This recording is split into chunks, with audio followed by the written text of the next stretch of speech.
Gaothu ní wọlé bọ̀ yẹn. Sheikh Muhyiddin Al-Oyowi Al-Kunti àwọn náà wọlé bọ̀. Al-Mansuri TV. Gaothu ní wọlé bọ̀ yìí. Sheikh wa Muhammadu Yusuf. Sheikh wa Gaothu Shabaab. Ajani ní bọ̀ yìí. Ajani ẹ bá mi kí Ajani òní tèmi. Ẹ bá mi kí Ajani òní tèmi. Mo sọ pé Ajani. Ajani. Ajani.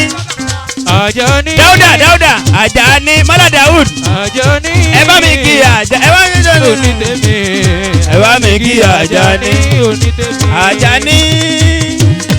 Ẹ bá mi kí Ajani òní tèmi.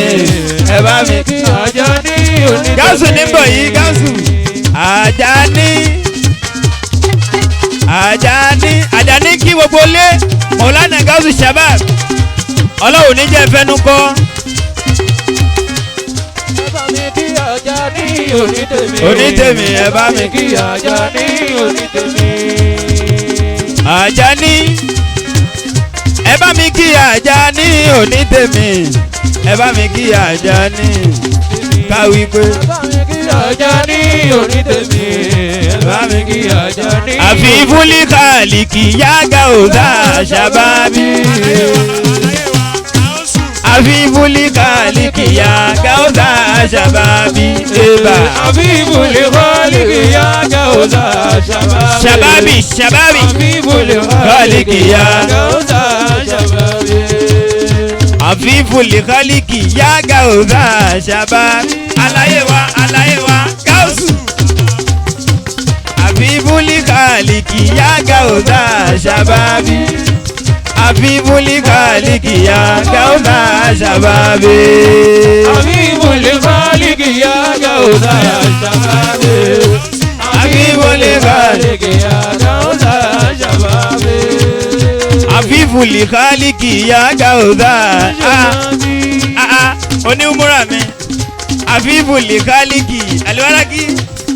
Àfi fúlí kàlìkì yá Gaothu Shababi. Àfi fúlí kàlìkì yá Gaothu Shababi.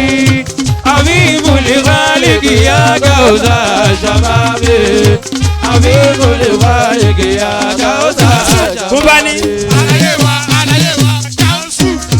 Aliobagi Maulana Gaothu Shabaab. Ẹ wo bí àwọn alárànṣe ẹ má lọ. Ẹ wo báwọn alárànṣe ti ń bára wọn ṣe. Maulana Gaothu Shabaab. Saheed Òṣùpá wa kí ó ní bólówó bá ń sọ̀rẹ́ olówó wọn àtún máa ní. Bólòṣì bá ń sọ̀rẹ́ olòṣì kò sí yàtọ̀. Bítálíkà ń sọ̀rẹ́ bọ̀rọ̀ kìíní lásán. Kò sí bó ṣe léwu kórí. Bólówó bá ń sọ̀rẹ́ olówó wọn àtún máa ní. Bólòṣì bá ń sọ̀rẹ́ olòṣì. Bítálíkà ń sọ̀rẹ́ bọ̀rọ̀ kìíní lásán. Kò sí bó ṣe léwu kórí. Àfà yìí. Maulana Gaothu Shabaab. Ẹ jọ ìlú dowó.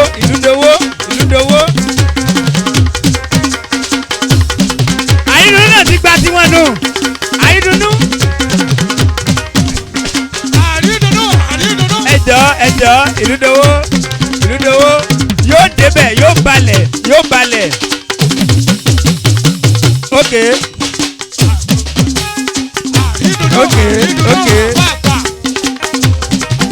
Bàbá àgbà Maulana àrídùnnú wọn láwọn ń bọ̀. Maulana Gaothu Shabaab àwọn náà láwọn ń bọ̀. Ìlú dowó ẹja wálé. Ẹjẹ́ pàmì ó ká yín.